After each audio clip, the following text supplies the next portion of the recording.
So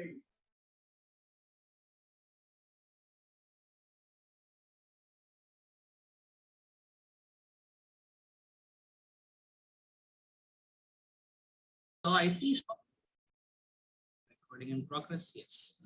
So yeah, it's been a long time, right? I think it's almost a week since we met. So how are your exams? Exams went good? Exams are done. Exams are done. How was the exam, Samsini? Did you do good? It was okay. It was okay. Okay, fine. How was chemistry, especially? Did you guys find it okay? It was moderate, sir. Mm-hmm. Okay. How about others? Raghav, Shailaja? Same. I guess there. It was easy. It was easy. Okay. It was moderate, sir. Moderate. Okay. Nice, nice, nice. So, in which chapter they asked a lot of questions from chemical bonding, I suppose. Yes, sir. Chemical bonding. Because like the chemical bonding is another chapter, I can easily create MCQs. MCQs creating is very easy because they just give you a molecule and ask you to find the shape or geometry or something like that, right?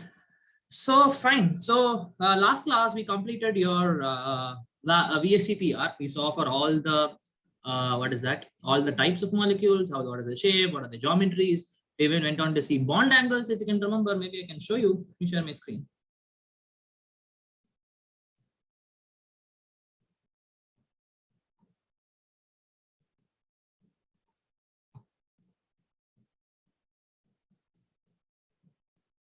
Right. So we saw about, and this is 11th.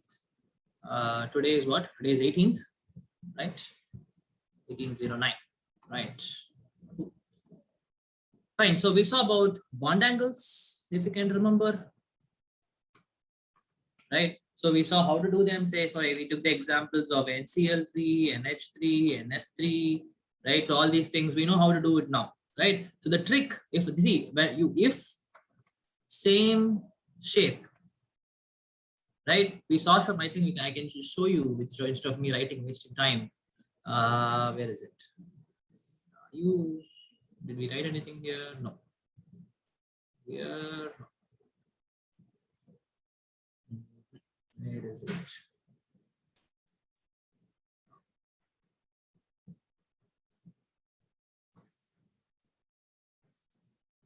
Okay, I'm not able to find it. But anyways, right? So we saw about bond angles and we started with dipole moment, right? So dipole moment, right? Can someone tell me what exactly is a dipole? What do you mean by dipole, people? How do you define a dipole?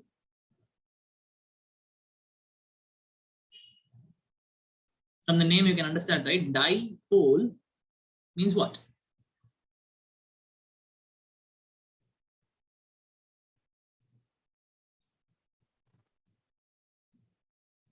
Nobody remembers.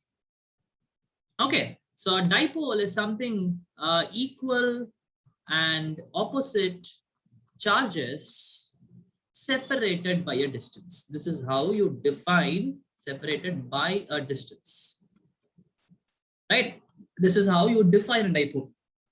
Okay, so the arrangement is very simple, people. I have a plus q, I have a minus q, and there is some difference between minus q, and there is some distance between them, some d. So this arrangement is what is called as your dipole. Okay, right, fine. So now, what do you mean by dipole moment then? That's a physical quantity. Dipole is the arrangement, right? Dipole moment is going to be the physical quantity, right? Now it's a vector, as I told you. Right, dipole moment is a vector, as I told you. Now, can at least remember the formulas for dipole moment, people? What is the formula for dipole moment? Mu is how you represent it. Mu is nothing but dipole moment. What is the formula? Anybody remembers? The charge into the distance between the two charges. Correct. So Q into D. That's it. And it was debye, right? The unit. Okay, basically it's coulomb meter, right? Coulomb meter is nothing but the debye unit of dipole moment. Right, so charge in a distance, I told you it's a vector quantity, so you need to make what is that? You need to make vector additions if at all you have more than one dipole moment. Okay, now this is the magnitude. Q into D is the magnitude. What is the direction? How do you find the direction of dipole moment, people? What is the direction? Vector will have two things, right? One is the magnitude, the other one is direction. So what is the direction you have to take? Sir, if there is no lone pair, then it's towards central atom, and if there are Towards the lone central pair, atom. Is that how you tell it? Say, for example, if I have a molecule like, say, it will go towards the more electronegative atom. correct. Right. So now direction, right? If there is no lone pair, right? If there is, or we cannot speak, we cannot speak like this. The direction will be towards the more electronegative atom or towards the lone pair, right? That is the direction. Okay. Now we know the magnitude is q into d, charge in a distance, right? And the direction will be towards more electronegative atom, or if at all you have lone pair, it will be towards the lone pair. Right now, sometimes people or both of them will exist. Right, we'll take some examples. Don't worry. Okay, now they will start with something very simple. Okay, before that, what you have to understand is this dipole moment comes under the category of, say, ionic nature in covalent molecules or covalent compounds. We saw already covalent nature and ionic compounds. We saw Fejon's rule. Hope you all remember. Right. In ionic compounds, there might be a covalent nature coming into the picture because of The difference in electronegativity. No. Here it is okay. I'm not talking about here. When I talk about an ionic compound, say NaCl or NaF, something like that, right? What is the reason that I'm going to have covalent nature in an ionic compound? What is the reason? What is the basis behind this? Polarization. Correct. Right. It's polarization. Polarization basically distortion of the electron cloud. Right. Anyways, now we're talking about covalent. I think someone has to mute. Can everybody please check who has to mute?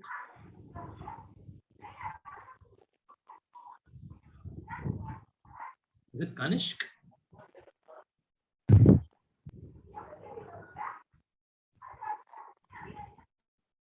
Okay. Yeah, I can only mute. Fine. Right. So this dipole moment comes under the picture. Sorry, dipole moment comes under the category where I have ionic nature in covalent compounds. Right. Now, how am I going to have ionic nature? Basically, I need to have some kind of positive charge and negative charge to be present in a covalent compound.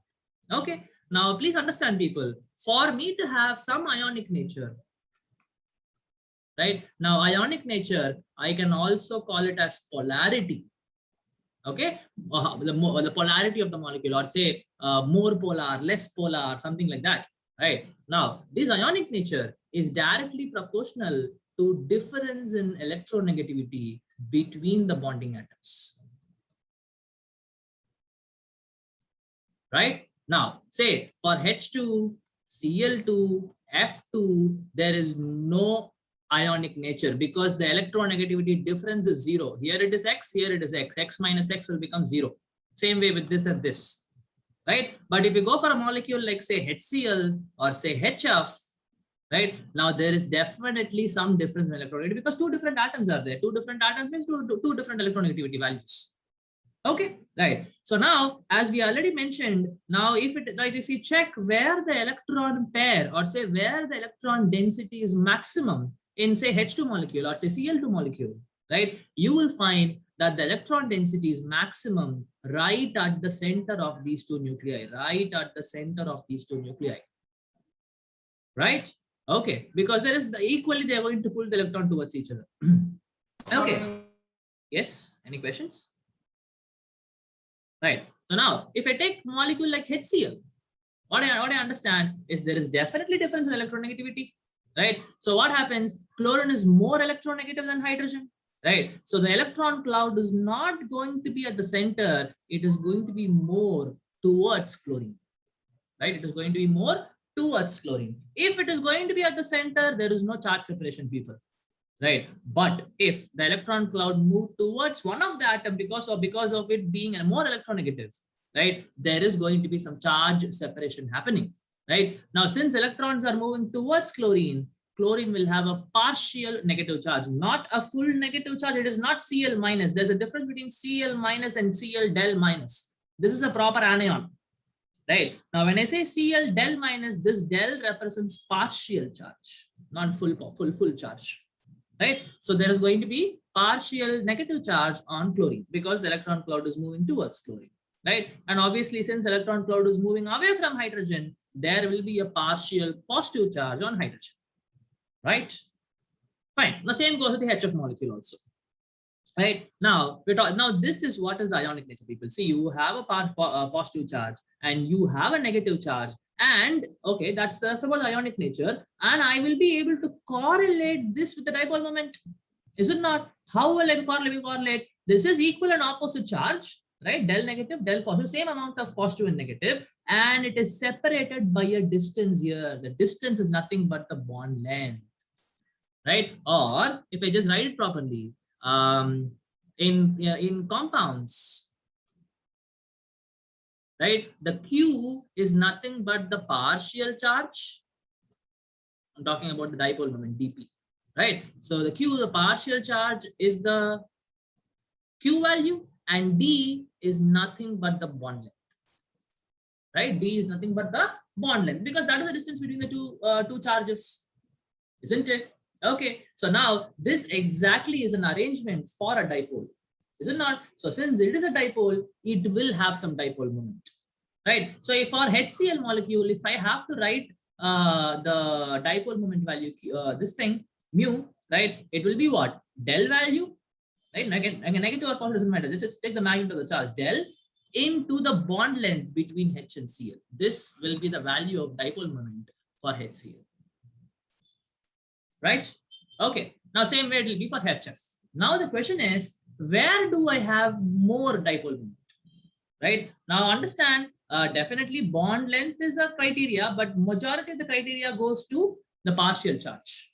Okay, the dominant criteria goes to partial charge. Okay, more and more is the partial charge developed, more and more with the dipole moment, right? So now what do you understand here? If I say that it is del 1 and del 1 negative, del 1 positive and del 1 negative, here it will be del 2 positive and del 2 negative, right? So I can easily say that del 2 is greater than del 1, is it not? Right? Because why? Because fluorine is more electronegative than hydrogen, right? Now if I can draw it properly, say HCl, HF, say this is the center. I'll mark the center. This is the center. Now say in chlorine, the lone pair will the bond pair will be here. But in fluorine, it will be more and more towards fluorine because fluorine is more electronegative, right? So obviously the charge developed on fluorine will be higher than the charge developed on chlorine because it is more electronegative. And that's exactly is what is given by the statement here.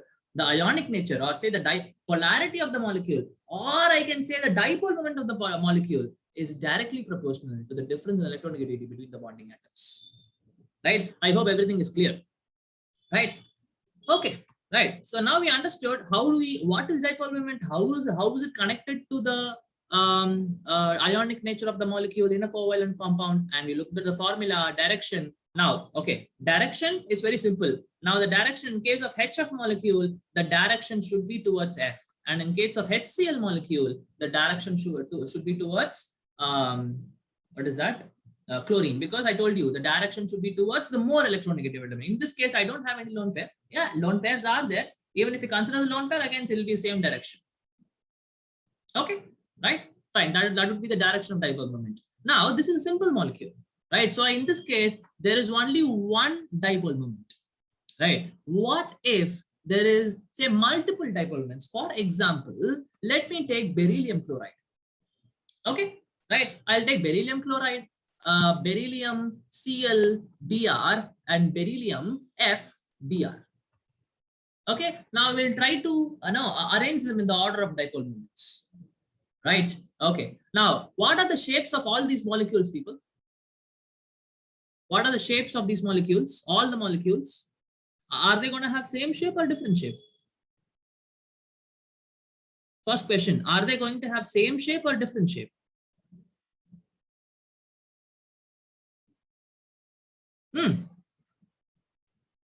Same shape or different shape? Okay, let us take a vote. I want everybody to participate. How many of you say it's the same shape? Put same. How many of you say different shape? Put different in the chat box. Go on. I'm looking at the chat box now. It doesn't matter whether you're right or wrong, people. Just tell same or different.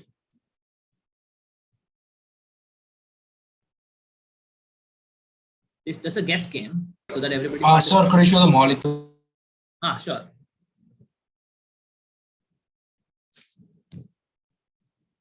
Yeah.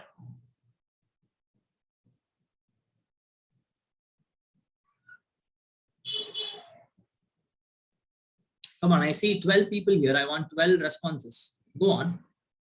Same or different?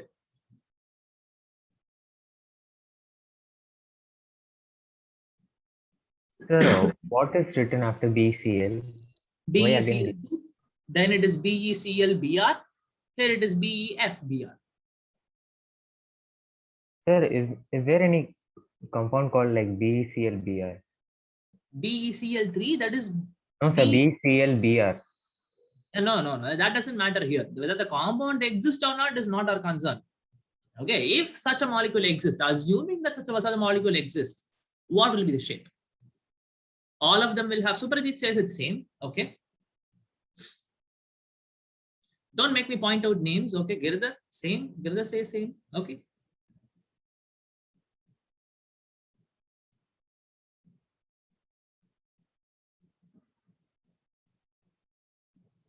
Come on, guys. If okay. Sir, is Br bromine? Sorry, one by one. Yes. Sir, Br is bromine or boron? Oh, Br is bromine, right? Okay. B is boron. Capital B is boron. BF3, like that. This is boron. Br is Br is bromine. Sir, Okay. Yeah, tell me.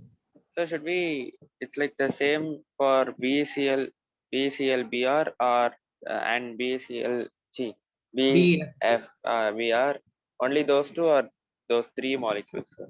All the three will they all have the same three. shape? All the three, yeah. Okay, Hamsini says you're not sure. Okay.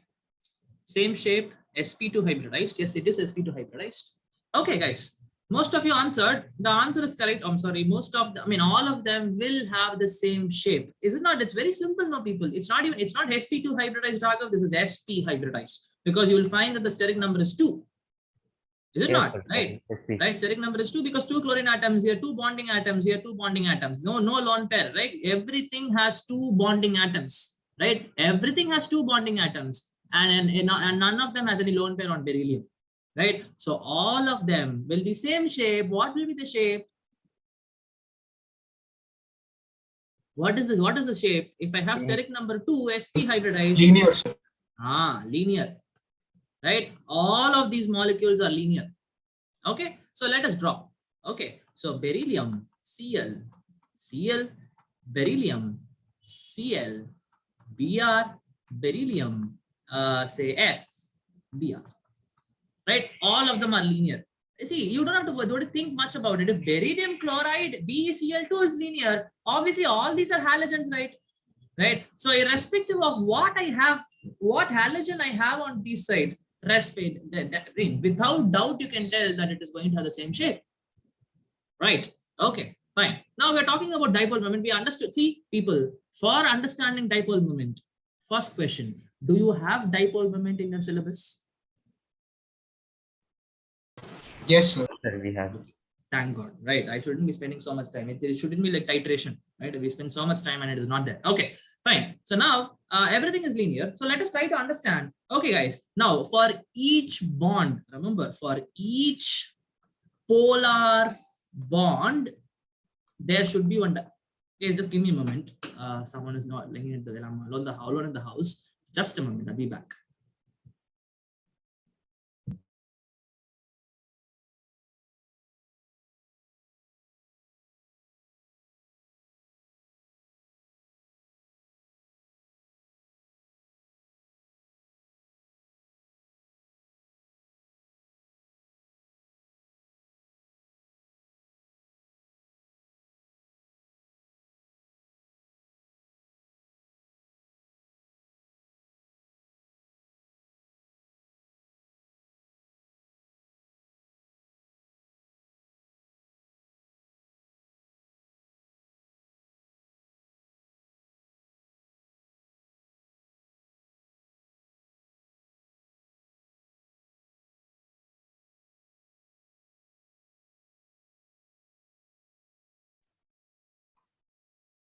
Sorry, guys.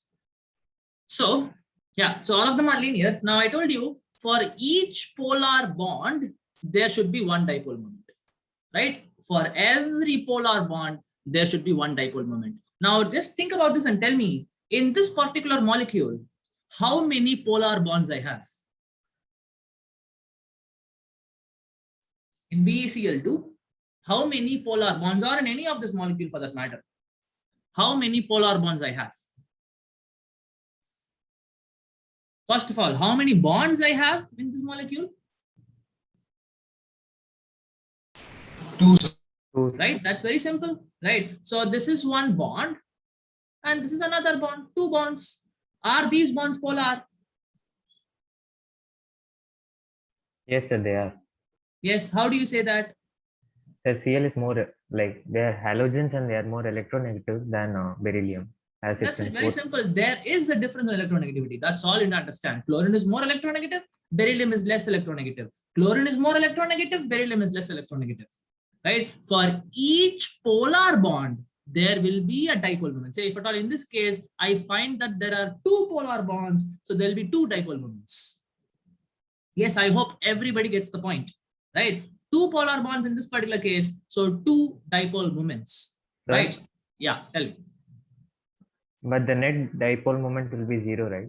Absolutely. Coming to that point, right? So now here, the first for this particular bond, like say, if I can just use some other color, for this particular bond, right? Now dipole moment will be pointing towards more electronegative atom, people.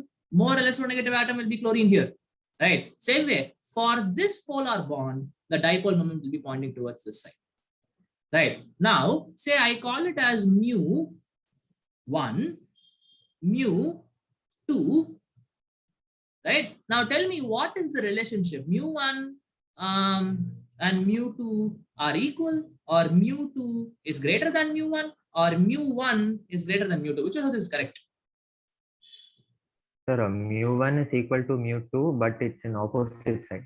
Exactly, right? Mu1, obviously, opposite direction we understood, because this is pointing towards this chlorine, this is pointing towards this chlorine, but mu1 and mu2 are same, is it not? Because same value of charge will be there because the same atoms here, right? I hope everybody gets the point, right? So here mu1 and mu2 are same, so we can just keep it as mu, right? Mu1 or else whatever, right? So now this mu1 is pointing towards this side, this mu1 is pointing towards this side. So now the overall mu is 0 because it's a vector, right? 1.4, 10 Newton force this side, 10 Newton force this side. So this particle will stay at rest because there is no net force acting on the molecule.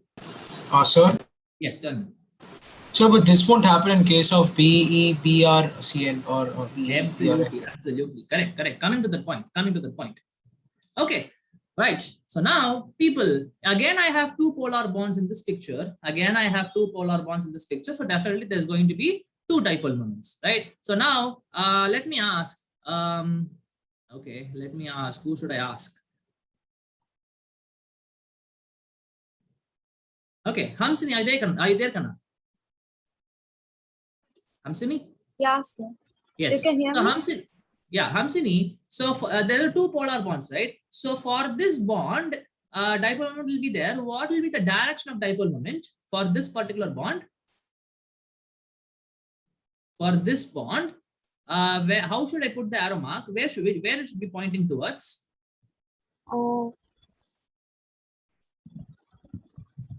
What is chlorine?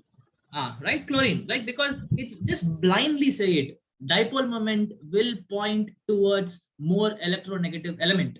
Keep this, just fix it in your head, right? It is going to point towards more electronegative element. The more electronegative element in this case is chlorine, right? So one dipole moment point towards this side, right? And I think the other thing is easy to guess. Again, Br is more electronegative than beryllium here, right? So definitely there'll be one dipole moment here, right? Say now mu1 and mu2, right? Now again, obviously in this case, mu1 and mu2 are not same. That everybody accepts?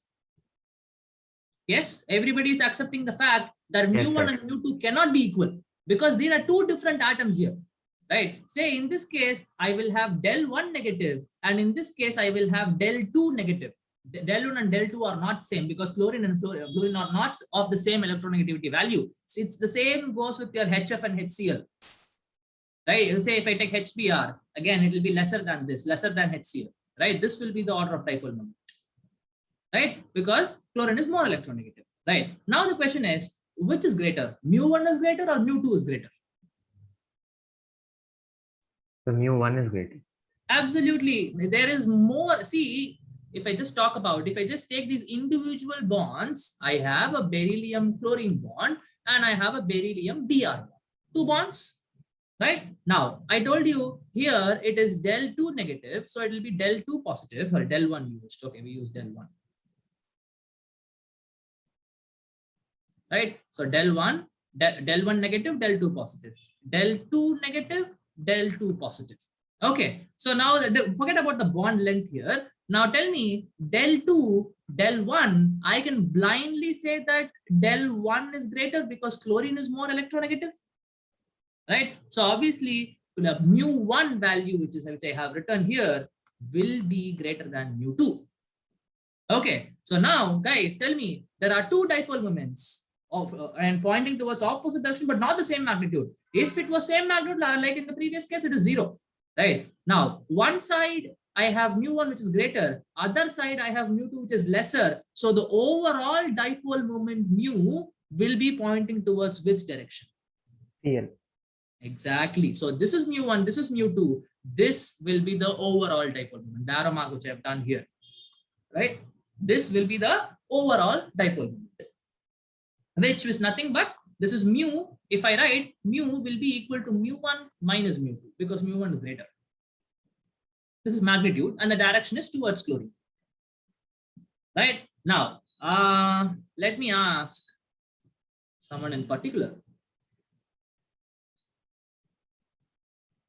Okay, Harshita, are you there, Kana? Yes. Harshita? Yes, sir. Harshita. So, can you just think and just blindly tell me overall dipole moment mu in this molecule BeBrF should be pointing towards which atom? Fluorine, sir. Overall dipole moment. Fluorine, sir. Absolutely. You can just blindly say it now, right? Because there will be one dipole moment here, mu1. There will be another dipole moment here, mu2, and mu1 is absolutely greater than mu2. Right? So the overall dipole moment in this case will be pointing towards fluorine and not bromine. Again, this mu will be equal to mu1 minus mu2. Right. Now, guys, the next question I want to ask you is, if I want to compare BeClBr and BeBr and F, right? Say the overall dipole moment here is mu1, overall dipole moment. Oh, I'm sorry, it should be pointing towards other side. Right? Overall dipole moment is towards fluorine. In this case, the overall dipole moment is towards fluorine. Mu1, mu2, which is greater? mu2. O2. X. Very, very good, right? It's very simple because bromine is same. Say in this case, here it would have been some mu3. The same mu3 would have been here because it is the same bond. BeBr bond, BeBr bond, same dipole moment. Okay. Now, in this case, the dipole moment is say mu4, right? Now, in this case, the dipole moment is mu5. Now, I can blindly tell that the mu5 is greater because it is BeCl bond. Here it is BF bond. Here there is more electronegativity difference, right? So obviously, I can blindly say that BeBrF will have more overall dipole moment than BeClBr, right? Can I get a yes from everybody if they understood? Anybody wants me to repeat again? You can be fast. Sir? Yeah. Sir, can we take a molecule like BeClF?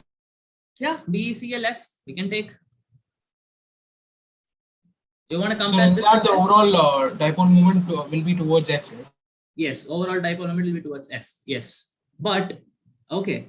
If I compare, okay, let me write BeClBr, BeFBr, BeFCl. Right now we understood that BeFBr is going to have more dipole moment than BeClBr. Now, what about BeFCl? Sir, it would be least, sir. because electronegativity difference is very low. Yes, correct. See, you just have to talk about fluorine and chlorine here, right? Fluorine and chlorine are electronegative, but the difference in electronegativity comparing to this two and this two is less here. So this would be the least. Yes, Subrajit, understood?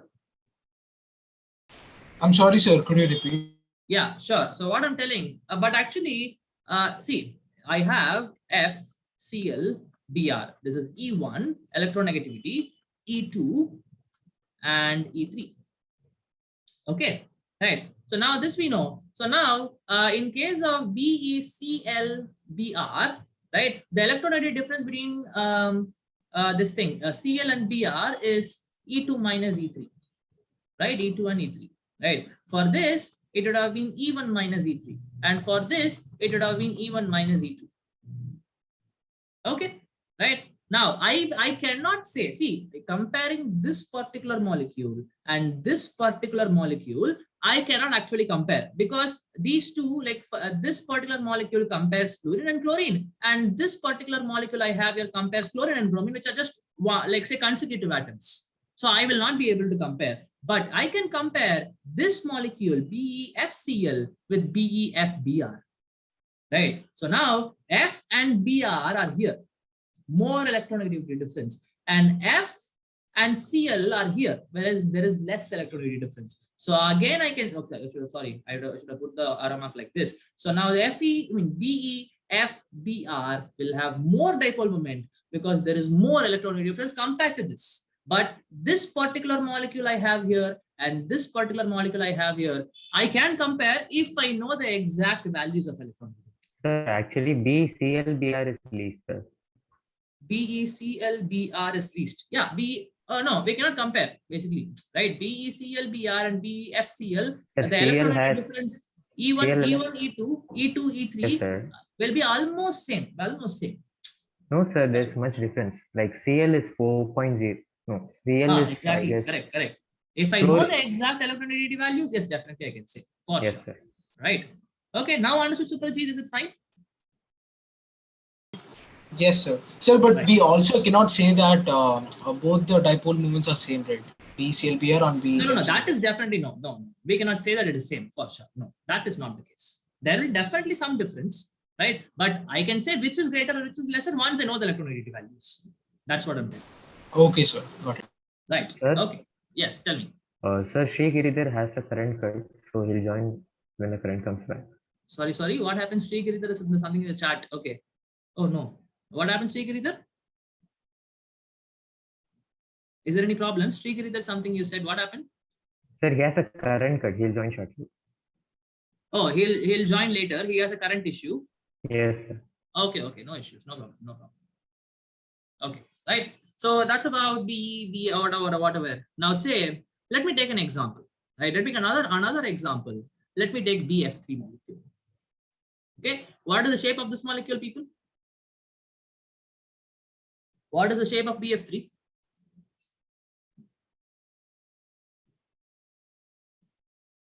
Trigonal planar. That's it, right? It's sp2 hybridized, basically steric number 3. And what is this thing? It is AB3 type. AB3 type, if I have no lone pair, obviously it is going to be trigonal planar. Okay, planar, right? So this is how we draw it. B, F, F, and F. Okay, now how many bonds I have in this case? 3. How many polar bonds I have in this case? 3. Exactly, because all the 3 BF bonds are polar because there is a difference in electronegativity between B and F.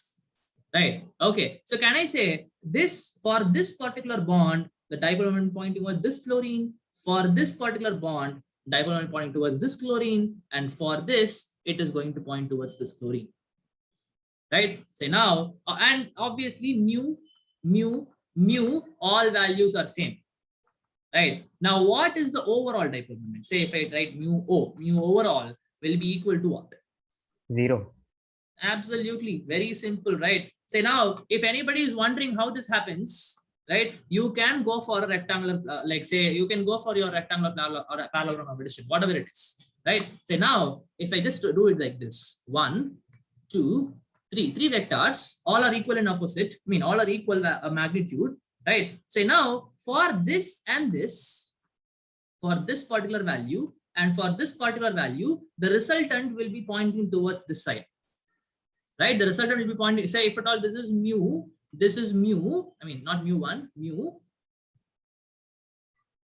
right? Now this will again be mu, the resultant here, right? And this is again mu. Okay, let me draw the resultant in some other color, maybe then it will make sense. Okay, now say for this and this, two individual dipole moments, the resultant dipole moment between these two is going to point towards the side. Right? Now, how do you do it? Is it not, if I just extend this, I have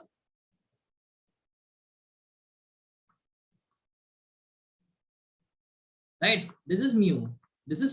Obviously, the resultant is what? Pointing towards this side, right? This is my resultant R, right? The same thing is what I'm doing here, right? So now this will be mu. Obviously, the overall dipole moment is 0. Okay, I hope everybody gets the point, right? Okay, now let us take an example where I have a lone pair. Okay, right? Let me take simple example, NH3. I know I have a lone pair. What is the shape of the molecule? sp3. Sorry? Tetrahedral. That is geometry. That is, when I have AB4, it is tetrahedral. When I have AB3L, what is the shape? This belongs to AB3L, 3 bonding atoms and 1 lone pair. What is the shape? So distorted tetrahedral. Distorted tetrahedral. Is that how we call it? Trigonal pyramidal. We just call it trigonal pyramidal or just pyramidal. Is it not? The shape, I know how this is how it looks. Right. Okay. This is what is my pyramidal shape. Okay. Anyways, fine. Now, how many bonds? How many bonds are there in this molecule? 3 bonds. How many polar bonds? 4.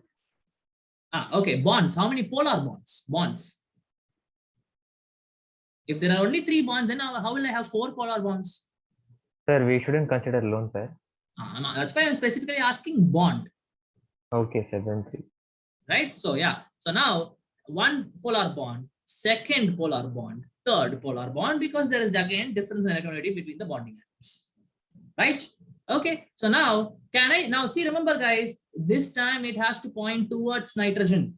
Right? All of these things should point towards nitrogen because nitrogen is more electronegative. So this is mu, this is again mu, this is again mu, because all of them are same NH bond, all are NH bonds, right? And there will be one more dipole moment, right? One more dipole moment, which will be because of the lone pair.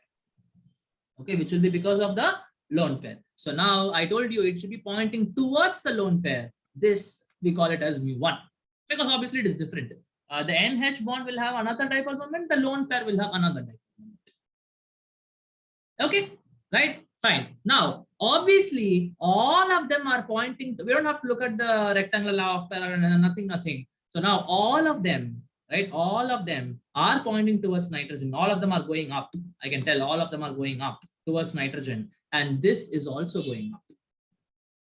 Right? So now in this case, obviously, the dipole moment is not equal to 0. There it is going to have some dipole moment. So all you have to understand from this problem is that the dipole moment is this, and this towards nitrogen. So overall dipole moment is pointing up, right? And there will be an individual dipole moment which is going to point like this, right? So obviously here the dipole moment is not 0.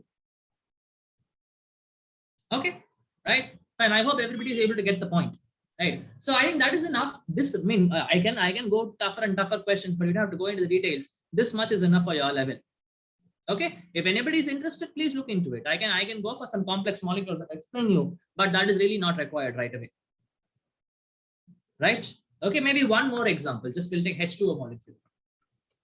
Okay, right. So H2O. Right. Now there is one lone pair here, another lone pair here. Right. Now Again, there are two bonds, two polar bonds. Towards the more electronegative atom, this is mu because they are same, right? And again, there'll be 1 and 1. Right? So obviously the overall dipole moment will be pointing towards this side. There's no doubt about it. This is overall dipole moment. Oh. Okay, right? So this is how it will be asked. And now any, like, remember, even though the molecule has polar bonds, but if overall dipole moment is 0, the molecule is non-polar. Right? We saw humpty number of examples. Once again, BeCl2, BF3, all these molecules contain polar bonds because there are two polar bonds, there are three polar bonds. But since the overall dipole moment in this molecule is 0, these molecules are non-polar. That's what. Yes. What's the question? Sir, could you repeat the dipole moment for H2O? Sorry. Sir, could you repeat it for H2O, sir? Yeah, sure. Right. So now what you have to understand is, say now this is pointing towards oxygen. This is pointing towards oxygen. So if I take the resultant of these two, it will be pointing towards oxygen like this. Okay, right. Same way, there are two lone pairs here. So towards the lone pair 1, towards the lone pair 2. So again, you will see that this bond, this mu, say we'll call it as mu1. This is mu2, right? Mu1 is the resultant of the dipole moment 2 because of lone pairs. Mu2 is the resultant dipole moment of the dipole moments because of OH bonds, right? So all you have to understand is, now I have mu0, which will be more towards like that. So look at the size of the arrow. It is very, very big, right? It's because both these dipole moments are pointing towards the upside, right? So mu overall, I can tell it as mu1 plus mu2 because both of them are pointing towards. But if there was a case where one of them is pointing down, then the arrow would have become a little smaller. But that is not the case here. Yes, understood?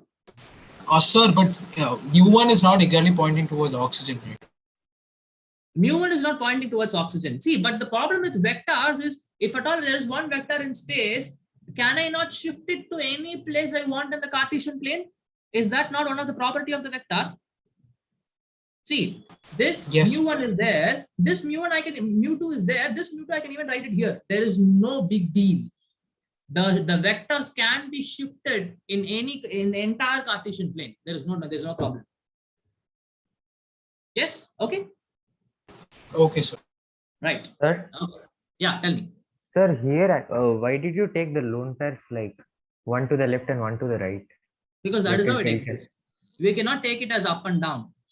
I cannot take it like this. No. Two together? In the sense, both pointing towards the north.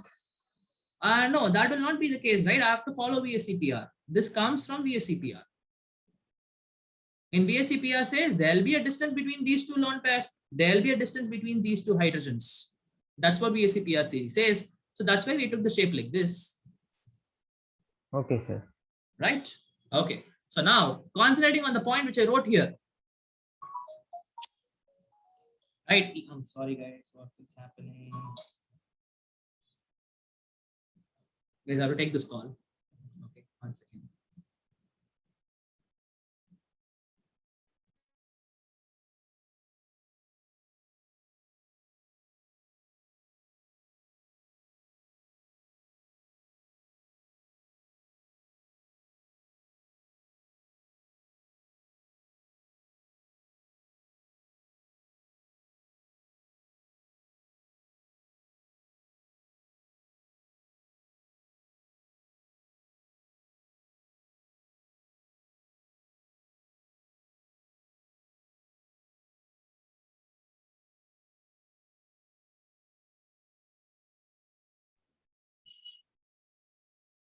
Okay, yeah.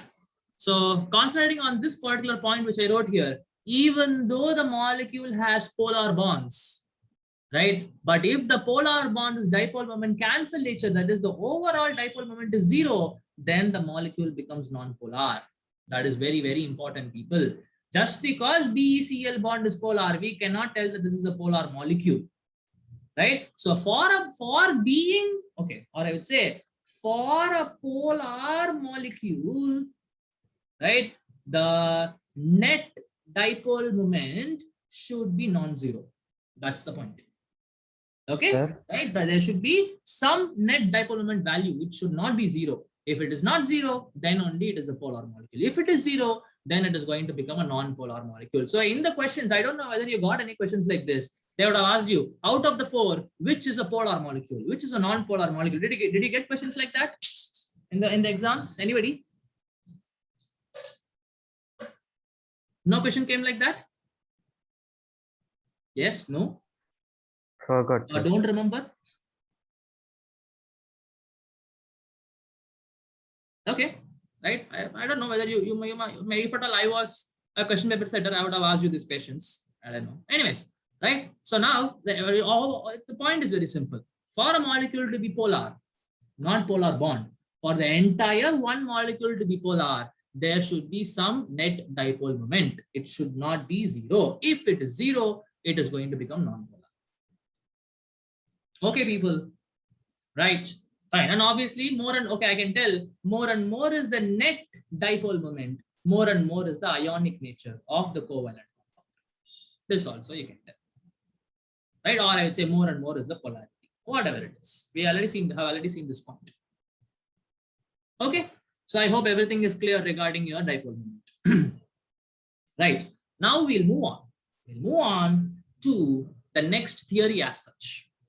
Okay, so next theory we are going to move is molecular orbital theory. Right, now molecular orbital theory is one of the, what to say, I would say it is going to give you a lot of insight, right? But not at your level maybe, but molecular orbital theory is still used by chemists, right, in deciding so many things in chemistry, in compounds especially. Okay, so like we have seen a sigma bond, a pi bond, all these can again be explained with the help of your molecular orbital theory. Okay, right, fine. So now why are we even going for molecular orbital theory? What are the problems that we faced in VB, BSc-PR theory you leave, doesn't matter. What are the problems we face in valence bond theory so that we have to go for molecular orbital theory? Anybody can tell one demerit of VB theory, that is theory of hybridization? Anybody can tell one demerit or one flaw it has? Sir, it does not explain why helium-2 doesn't exist. It does not explain why helium-2. Yes, correct.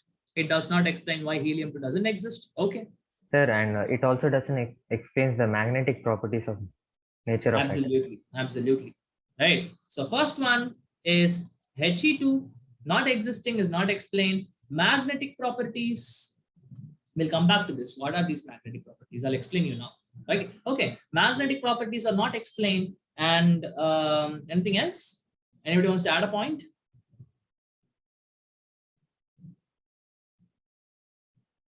Does it does theory of hybridization or say VSc-PR talk about strength of the bonds? No, sir.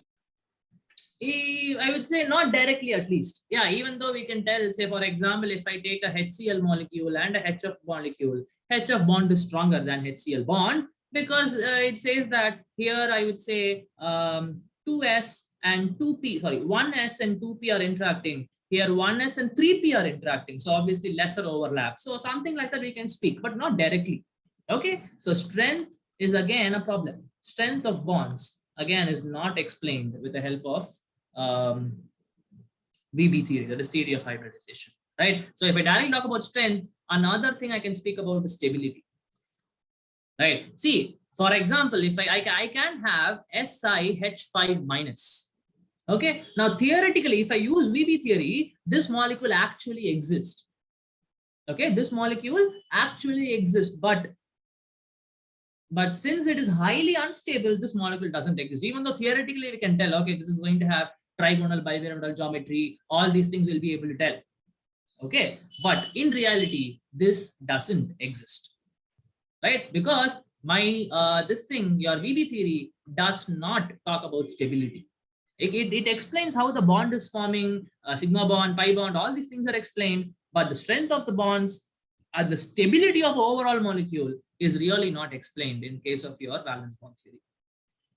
Okay, right? And another thing it doesn't explain is my color, right? Why certain molecules are colored, why certain molecules are not, why KMNO4 is colored, why K2Cr2O7 is colored. What is the color? KMNO4, what is the color?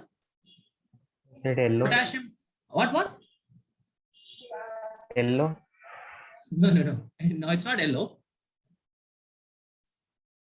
See, the thing is, you have not been to the labs. That's the problem. Okay, if you have been to the lab, it'll just, the photo will come, the picture will come directly into your mind. So KMNO4 will be purple in color. Okay, what is the color of K2Cr2O7? Potassium permanganate. This are all questions I'll ask you in the next chapter, redox reactions. Same, sir. Purple, pink. No. K2Cr2O7 will be orange in color. Orangish yellow, whatever you want to call it. Okay, so KMNO4 will be purple and K2Cr2O7 will be orange. Anyways, it doesn't matter here. So why such compounds have color, right? Again, it is not explained by VB theory. Even actually molecular orbital theory doesn't explain. But I would say indirectly, I'll be able to tell whether it is going to have color or not. But at least directly or indirectly, VB theory doesn't explain this. Okay, right. So because of all these reasons, now we have to go to the new theory. That is my MO theory. Okay, now guys, MO theory is, yeah, tell me. Sir, we can include one more demerit, like all molecules or atoms don't follow hybridization. For example, pH3, it doesn't actually form an hybridization. What kind of molecules are that called? There is a name for these molecules. Do you know that? Sir, I know the rule, but I don't know the name. Okay. Dragos so rule. These are called Dragos molecules. Yes, sir. Right. So this all are not required for you, right? It is there for J advanced. It is what is there, right? So Dragos molecules doesn't have any hybridization. Okay. Say for example, pH3. What kind of molecules can form Dragos molecule is that the third period elements, right? Third period elements with hydrogen generally will not form Dragos molecule, but there are still more rules. We really don't have to go into the details, right? Say H2S is the same example. It doesn't. I cannot say that sulfur is sp3 hybridized. No, this does not undergo hybridization. Okay. Now we really don't have to go into the details. Yes, as you said, yeah, we can include that as a demerit. Dragos molecules are a demerit. It doesn't explain. So the entire thing is based on hybridization. But if hybridization is not happening for these kind of molecules, how the molecule exists, again, is not explained. A good point, very good point. But again, it is not there in the book. If anybody does extra reading, they will only know this. Okay, right, fine. So these are the points. So because of this, we have to go for molecular orbital theory. Okay, guys. Now, molecular orbital theory is based on LCAO method. Okay, molecular orbital theory is based on this LCAO, right? What is this LCAO? Is linear combinations of atomic orbitals. Okay, LCAO, the full form is linear combination of atomic orbitals. Right, fine. So first, what we'll try to understand is what do you mean by a molecular orbital, right? So a molecular orbital is little similar to hybrid orbital because again, two or more atomic orbitals, you can see from the name, linear combination of atomic orbitals. They're also the same, right? Atomic orbitals combine together to form hybrid orbitals. Here also, two or more atomic orbitals will combine together to form molecular orbital. Okay, right. But what is the difference? The difference is in hybridization, in hybrid orbitals, right, the atomic orbitals, the AOs combining are from the central atom only. Is it not? We do hybridization only for the central atom. And when I say how a bond is formed, how did it explain? Hybrid orbital and the atomic orbital will overlap to form a bond. This is what it says. Is it not? Now this hybrid orbital is only for the central atom. So central atom's hybrid orbital will overlap with the bonding atoms, atomic orbitals to form a sigma bond. That's what it says, right? But in case of molecular orbitals, people, molecular orbitals, here the atomic orbitals I'm going to take are from the two bonding atoms. Bonding atoms means here there is no question of like central atom and bonding atom. Atoms involved in bonding. That's what it is. That's what I'm trying to say. Okay, the atomic orbitals are going to combine to form molecular orbitals. And which atomic orbitals I'm taking? I am taking the atomic orbitals which are coming from the two bonding atoms. That is the difference here. There, the hybrid orbitals are coming, right? Hybrid orbitals are formed by atomic orbitals of the central atom only. Here, molecular orbitals are formed by combining atomic orbitals coming from the bonding atoms. That's it. That is the difference. Okay, right. And one more thing. For LCO, for molecular orbitals, we will take only two atomic orbitals at a time. Remember this. Then there is no restriction like that there. You can take one s and 2p's, one s and 4p's, I mean 3p's to form sp3, sp2, sp3ds. See, but only one sp hybridization is having two atomic orbitals, right? But all the molecular orbitals we are seeing here will be formed by combination of only two atomic orbitals. Okay, say s orbital, s orbital, s orbital, p orbital, p orbital, p orbital. That is fine, right? You cannot have s plus p to form a molecular orbital. No, this will never happen. At that time, we will take only two atomic orbitals to form a molecular orbital. Right? Okay. Next question. The next thing what you have to understand is the number of MOs, that is the number of molecular orbital, is again same as the number of atomic orbitals combining. That means, obviously, now I know the number of atomic orbitals combining is constant. That value is 2. That means the number of molecular orbital per combination, right? Per combination is 2. Okay. Now this is again similar to hybridization, but here in this case, this entire number will only be 2. 2 atomic orbitals combining, 2 molecular orbitals formed. Always is like this. Okay, right, fine. Now this we understood. Now we'll actually understand what is this LCA. Okay, now guys, what you have to understand is for MO theory, right? For MO theory, it is based on the fact that there is going to be interference. Okay, it is based on the fact that there is going to be interference, right? Now, what do you mean by interference? Interference is like for your level, you will again study this in depth in your 12th class physics. You'll study not in chemistry, but in physics you'll study, right? Interference is the phenomena which proves that light or anything for that matter has wave nature. Right. Now we told in your atomic theory chapter, we told in yes, sir. We already read this, sir, in our psi function.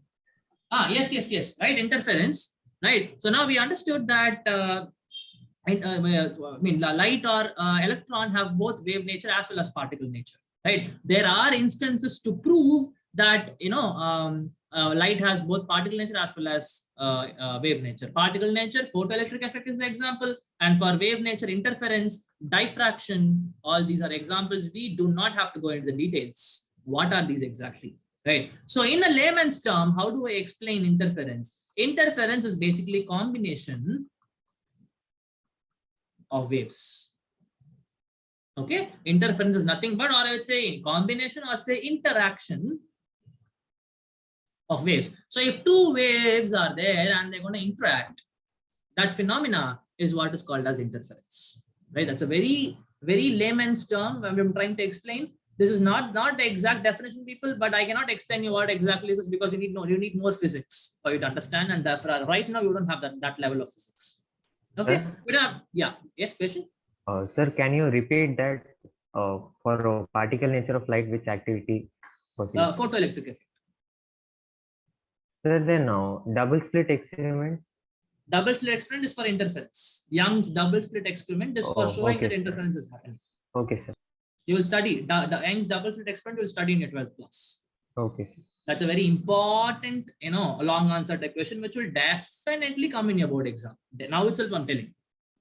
Okay, now itself I'm telling. Anyways, okay. So now, what do you mean by interference, people? Interference is nothing but combination of waves. If I have two waves, right? How are these two waves going to interact? Okay, right, fine. Now, obviously, since I'm going to take, as I told you, only two atomic orbitals at a time. Right, we already know this, and I know each atomic orbital has a wave function associated with this. Is it not? S orbital will have, say, psi 1 of x, right? Say another s orbital, say SA, SB, two s orbitals are there. Say this will have psi 2 of x, right? Nothing. We know what does the psi represent. Psi represent how the wave looks. For an s orbital, right, we don't have to worry about SA and SB. In general, for an s orbital, how does the wave look is what is explained or what is given by this psi 1, psi 2 wave functions. We know these are nothing but wave functions. We already saw this in your quantum mechanical model. Right, these are what are called as wave functions, right? And we already know that if I square this function, chi squared of x, we already know that it is going to give me the probability of finding an electron in a particular volume, right? In a particular volume, right? Okay, so, right. So now if I take, for example, a H2 molecule, right? Now this H2 molecule, I know what happens. S orbital is here, say SA orbital. This is another s orbital. Just for the sake of understanding, there are two s orbitals for two hydrogen atoms, and say one is SA and another one is SP. Okay, now this will have, say, psi 1a, right? And this will have, say, psi 2a or psi 2b, whatever it is, or we will make it simple. Psi a, psi b. Is it not? Psi a and psi b. Okay, now these two wave functions, basically these two waves are going to interact, and because of the interaction, the bond is formed. That is what your molecular orbital theory says. Okay, so these two atomic orbitals are there. They will have their associated wave functions, and these two wave functions will interact to make sure that there is a bond. Very, very simple. Right, now we know that I have to square this thing. So now if these two are combining, right, if these two are combining, and I have to find your probability. What should I do? If I say they're interacting, there are two possibilities. They can interact in a plus way. Plus way is a very wrong term to say, but for now we'll tell that the waves can add each other, or the waves can subtract each other. Is it not? The waves can add each other, or say the waves can subtract each other, right? And obviously, if I have to find the probability, obviously I have to square these wave functions. This is the overall wave function. This is the wave function of H2 molecule, right? This is the wave, again, both of them, basically. Both of them are wave functions of H2 molecule. But this psi 1 is the wave function of hydrogen atom. Psi 2 is the wave function of hydrogen atom, right? So what is happening here? Two waves are combining, right? So they are going to produce two different waves. Again, I repeat the point. Two waves, psi 1, psi 2 are the waves. They are combining, right? They are going to form two waves. Why two waves? Because addition is possible. One wave, that is psi 1 plus psi a. This is another. Now again, psi 1 psi1, give me psi1 plus psi2 again is another psi, some other wave function. Same way, I can call it as say psi3. Right now, same way, psi1 minus psi2 again gives me another wave function, say psi4. Now the psi3 and psi4 are different, two different waves, because one I got by addition of the waves, another I got by subtraction of the waves. Okay. Sir, Yeah, tell me. sir, why can't we say that psi1 is equal to psi2? Yeah, we I can mean, tell. Why not? it's the same. Yes, it's the same. It's the same. So in this case, it's the same because both are H2 molecules. Okay, we can say that. We can. So then there, like it should be either. It should be either 2 psi1 or it should be 0, but that's not how it works. Okay, so why is it? Because if I take the waves and I add or subtract, okay, how do I put it? Like at what point I'm taking first wave and at what point I'm taking the second wave and adding. Say if I have to give you an example, right? Say this is the origin. Okay, now if I'll take the same wave for example. Okay, I'll take the same wave for example, another wave. Okay, right. Now if I add say origin, this point and this point, every point if I add or subtract, obviously what you're telling is correct. Okay, but say I will add this point and this point, that is also possible, right? This point and this point can also interact, and say this point and this point can also interact. Okay, now again, this is not the way you should explain the question you asked me. It's a nice question, right? But you must ask this question in another 2-3 years when you maybe if you take quantum, like if you go to BSc chemistry, you will study quantum chemistry. There is one subject. Like how do you study chemistry? Quantum chemistry itself is an entire one subject. Okay, you will get into the more details. But for now, I think I satisfied you. Like I gave you some answer which will actually make you understand why is it not 2 psi or 0. Yes, does it make sense? Yes. Right, but again, very good question. If at all you're interested, go Google it and see. You'll try to understand. And so. Yeah, tell me. Sir, this is out of context question, but yeah. What is the meaning of ligands? Oh, okay. So ligands are nothing but there is something called as coordination compounds, right? Say we will put brackets like this: K4. I mean, sorry, FeCN 6 times K4, something like this. Okay. Now these kind of molecules are what are called as coordination compounds, and in these coordination compounds there is only coordinate bonds. Okay, there will be only coordinate covalent bonds. Okay, I forgot about K4, that is different. I'm talking about what is inside this bracket. Okay, now here, this Fe is what is called as your central metal atom. Okay, now this CNs, obviously, the negative charges are the one which are capable of donating electrons to a coordinate bond, like to form a coordinate bond.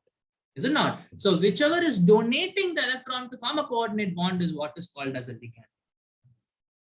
Okay, right? Or in general, whichever is how do I put it? Whichever is more electronegative is not a good way, but ligand we use only for coordination compounds. Okay, right? Ligand is a negative charge. It can be a negative charge or it can be a neutral molecule like say H2O, ammonia. Right. So what you have to understand is there are lone pairs here. Right. Now these lone pairs will be given to the empty orbital of the metal. Okay. So whichever is donating the lone pair or whichever is donating electron, these are what are called as ligands. Okay. We'll study about them in depth in your 12th class. We have a separate chapter called as coordination compounds. We'll study them there. Okay, sir. Thank you. Right. Sir? Okay. Yeah. Tell me. Sir, the size of the crest present in wave function psi A plus psi B will be double of that of psi A of hydrogen atom. Yes, correct. Yeah. Okay. Right. Okay. Right. So now we understood that there can be two types of interaction. One is my plus interaction. The other is my minus interaction. The wave functions can add each other, or say the wave function can subtract each other. Okay. Now, please understand, if the wave functions are adding each other, that type of, I told you it's interference, right? Now what you have to understand is, people, where did I write interference? Okay, now this interference is of two types. One is what is called as constructive interference. The other one is what is called as destructive interference. Okay, so constructive interference is addition, right? Destructive interference is subtraction. Okay, so psi1, right? So psi1 plus psi A plus psi B is going to give me constructive interference, right? And psi A minus psi B is going to give me destructive interference. Sir? Yeah. Sir, this is nothing but bonding molecular orbitals and anti-bonding molecular. Absolutely, absolutely. Right, coming to that. Okay, now guys, I told you S orbital is having a wave function. SiA, this S orbital is having a wave function. Now, when I add them together, this is another wave function, right? So this wave function should also be an orbital, but this is not atomic orbital. Atomic orbital is just psi1 and psi2, right? When two atomic orbitals interact, I form something called a molecular orbital, right? I form a molecular orbital. Here also it's a molecular orbital. Psi4, which is coming by the interaction of two orbitals. Here also it is an MO. Here also it's an MO, right? But one comes by constructive interference, but the other comes by destructive interference, because one comes by addition, the other comes by subtraction, right? Now remember, Sir, yeah. Sir, are two MOs formed or only one? Two MOs are formed, right? Okay, Whenever you take two atomic orbitals, and we are going to take only two atomic orbitals at a time for MO theory, right? So there will always be two molecular orbitals, right? One formed by constructive interference, the other is formed by destructive interference, right? Now what you have to understand is, people, the one which is formed by constructive interference is what is called as bonding molecular orbital, right? And the one which is formed by destructive interference is what is called as anti-bonding molecular orbital. Okay, so bonding molecular orbital is formed by constructive interference, anti-bonding orbital is formed by destructive interference. Okay, right. So if I have to explain you constructive and destructive interference in little detail, I can say that if these two are the waves, right? Say in constructive interference, if I just add them plus, right? Say now how it will look, I'll draw it here, right? It will look like this. So crust will together form two big crust, right? And trough will combine together to form big trough, right? Now, if the same waves are destructive interfering, minus, okay, right? So now obviously if they are the same amplitude, they will become zero. If they are different amplitudes, what I can tell is I am going to get a wave like this. This is equal. Okay, basically subtracting. Sir. Yeah. Sir, but how can the bonding and anti-bonding molecular orbitals be formed at the same time? How can yeah, I will tell you. I'll give you a diagrammatical picture. This is only the wave picture. Okay, I will explain you what are the combination or what are the ways. If I take the shapes of the orbital into the picture, you will definitely understand. Right now what you have to understand here is when waves interact. Right now, it naturally, we are not doing anything extra. Naturally, there can be two ways, two ways of interacting. Right, there can be two different methods by which the waves can interact. One is by adding themselves, the other one is by subtracting themselves. To any other possibility, you can tell me psi1 into psi2 is possible, right? But psi1 into psi2 waves will not multiply. There are reasons to this. We don't have to go into the mathematics of this, but naturally speaking, two waves can add each other or two waves can subtract each other, and we cannot deny, right? At this particular point, only addition will happen, or say only constructive interference will happen, or say in this particular condition, we cannot tell that only destructive interference happens. If constructive interference happens, destructive interference will happen for sure, and vice versa. If destructive interference happen, for sure, constructive interference will happen, because there's no restriction, right? There is no restriction that only constructive interference should happen. Naturally, both have equal probability. Okay, so that's the reason why we take both of them. That's why we take two MOs, one because of constructive, one because of destructive. Yes, okay. Sir, but if two waves are reacting, they either get constructed or destructed. I mean, destructed, right? Both.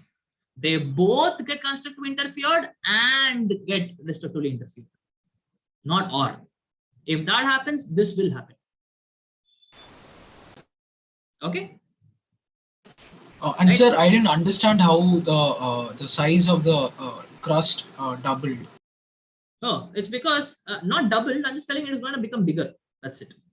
Right? Whatever the size here, you just add these two, and whatever size you get here, you put it here. That's it. It's not getting doubled. If it is same, it is getting doubled, obviously. Yes, sir. If this size and this size are same, then it is going to become double. That's it. If they are not same, just add them and put them together. Sir, if both the waves are overlapping, then how are they? How is the crust increasing? No. It's like you superimpose them together like this, right? When you superimpose it together, they will interact. This and this will interact to form this thing, right? This and this will interact to form a bigger crust, and both the troughs will interact to form a bigger trough. That's it. That's what you have to understand. Okay, sir. Right. Okay. So now, anyways, these are all nothing of this sort will be given in your textbooks, I guess. Right. So fine. Anyways, this is the basis for molecular or tell me. Sir, in bonding combination itself, we have two types. Like for example, two troughs can add or two crusts can also add, right? No, that's what it belongs to the same wave, right? Why are you separating the wave and adding? One wave, second wave, like crust and crust, trough and trough. One wave again is getting formed with bigger trough and bigger crust. That's it. Sir, actually, what Suprajit asked, even have a doubt. For example, there are two atomic orbitals. Okay. Okay. So they both overlap to form one bonding combination. Okay. That's it, sir. It's done, right? Why is it going and forming another anti-bonding? It's already just been because used. I have a trough, that doesn't mean that it is destructive interference. This is not an anti-bonding orbital. This entire one is a bonding molecular orbital. You cannot say that this is bonding and this is anti-bonding. No, that entire thing is one bonding molecular orbital. This entire, where is it? This entire one which I wrote here is one anti-bonding orbital. Yes, is the point clear? Yes, sir. Okay, it is not because just because I have a positive and negative doesn't mean that it is going to be one more bonding and one anti-bonding. This entire one is one psi one, Yes, some psi, and this entire one, where is it? This entire one is another psi, say psi 2. That is one orbital. This is another orbital. Okay, see, just because if you look s orbital will be something like this, s orbital. So will you say that there are two s orbitals here just because I have a positive and negative? This is one entire thing is one s orbital. That's it. That's what you have to understand.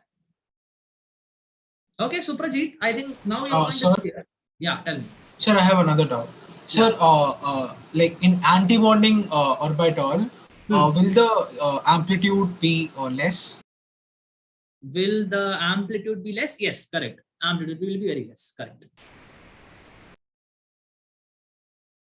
Okay. Right. Sir? Fine. So, yeah, tell me. Sir, can you explain why waves don't multiply? Why waves don't multiply? Okay. Fine. So waves, if they multiply, they're going to give an entirely different thing. Now, what example I can take? I have to take some mathematical example.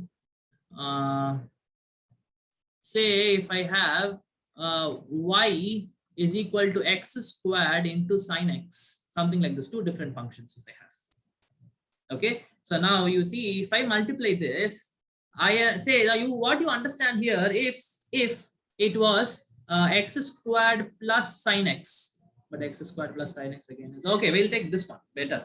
We'll take cos x into sine x.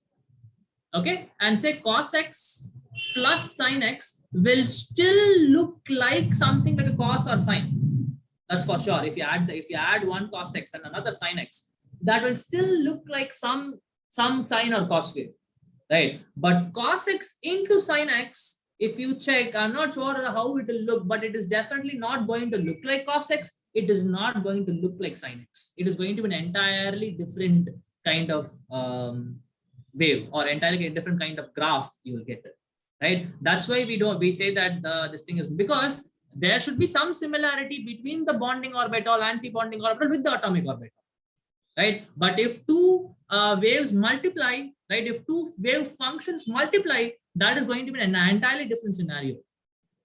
Okay, that is going to be an entirely different scenario, because that is, the wave itself will be entirely different. It will not have any kind of resemblance between the atomic orbitals and the bonding or anti-bonding orbitals formed. Okay, but if it is plus or minus, yes, it looks similar. That's the point. Yes. Yes, Okay. sir. Right. You just try to do this cos x into sin x, see how the graph looks in Google or something. It is going to be an entirely different kind of graph. It will not even look like a trigonometric function, from what I remember. Okay, sir. I'll try. Right. Okay. Right. So that is the basis for your molecular orbital theory.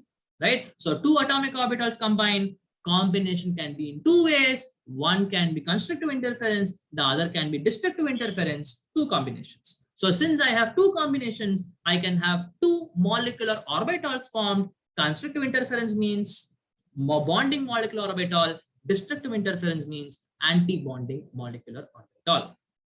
Okay, so now bonding molecular orbital, right, BMO, right, bonding molecular orbital will have less energy, or I would say it is more stable, right? So now obviously anti-bonding molecular orbital will have more energy and it's less stable, right? And since it is having more stability, it favors bond formation,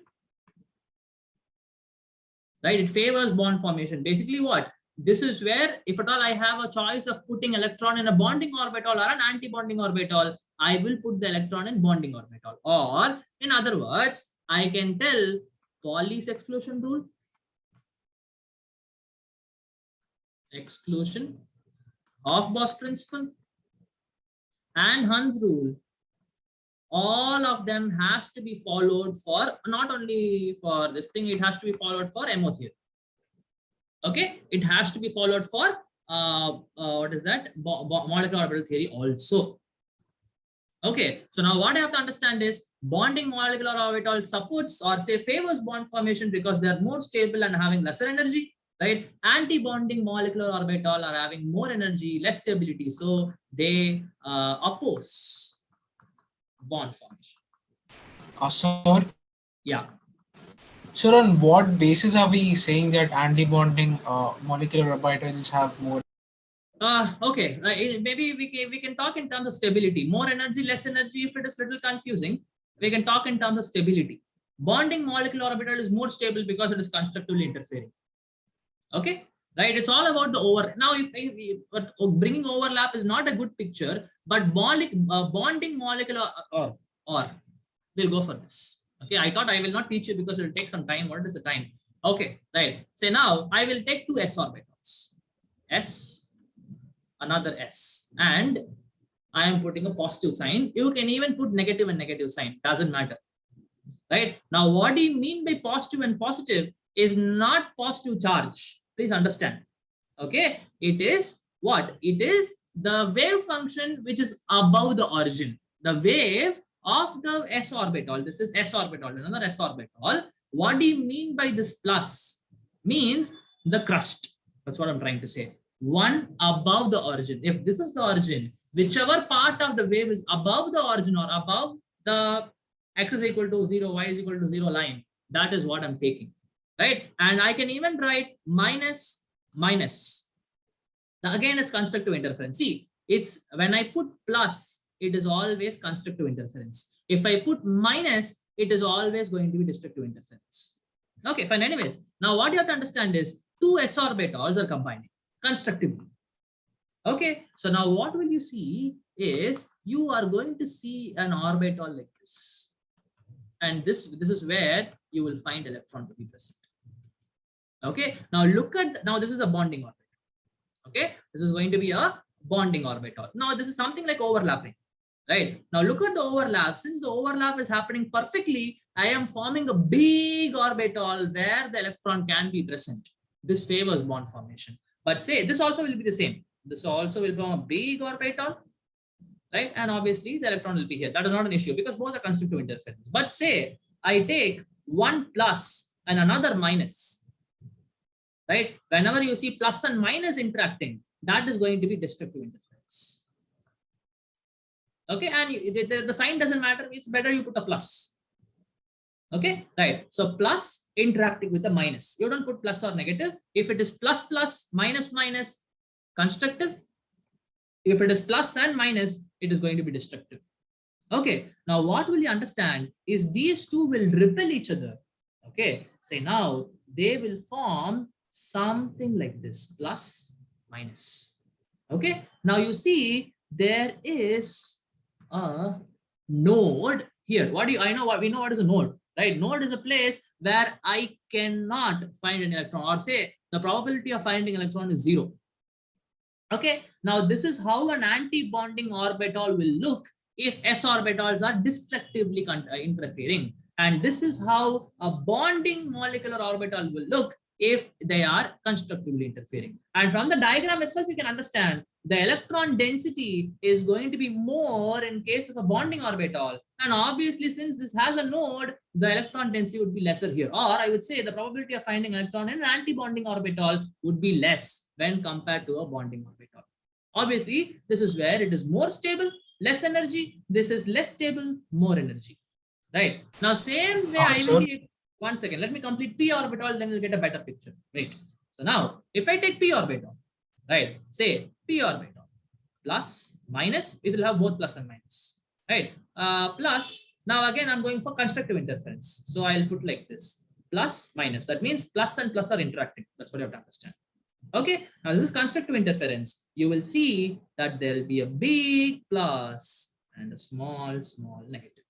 This is your bonding orbital, right? But say if I'm going to have destructive interference, minus, plus and minus are interacting, right? You will see that I'm going to have some kind of node. The node, something like this. This is plus, minus, this is plus, minus. Again, you will see there's a node. This is an anti-bonding molecular orbital, right? So in an anti-bonding molecular orbital, there'll always be a node, right? And in a bonding orbital, there'll not be any node. Okay, that's why it is more stable. Yes, your question. Yes, sir. Sir, in case of s orbital, suppose in anti-bonding molecular orbital, if we ignore the node, then the total area for the electron to be present is more in anti-bonding, right? No. The total area for the electron to be present is more in bonding orbital than it is what? See, this, if I say destructive interference, it is not like say two atomic orbitals only. Is it not? What do you find between this particular arrangement and this particular arrangement? They just become closer. That's it. Right. So whatever the electron is here, are gonna be there only. Right. But we know for a bond to be formed, they have to become paired. Yes. Right. The pairing probability will be more in a bonding, and the pairing probability will be less in an anti-bonding orbital. I think that makes sense to you. Yes. Okay. Sir, but in bonding orbital, the orbitals are overlapping, right? So how is the area increasing? How is the area here? See, between this and this, there is no area change. Okay, but this is small, combined together to form a, say it's like this, right? Say I have two spheres, one having 2 meter cube, the other sphere having 2 meter cube. I join them together, I get a big sphere which is going to have what? 4 meter cube, right? But say, sir, how is it 4? But they are overlapping, right? Okay, fine. Even if they're overlapping, right? Even if they're, but see, in this case, it's like instead of overlapping, we can say they are molding together. That's a better word I can use.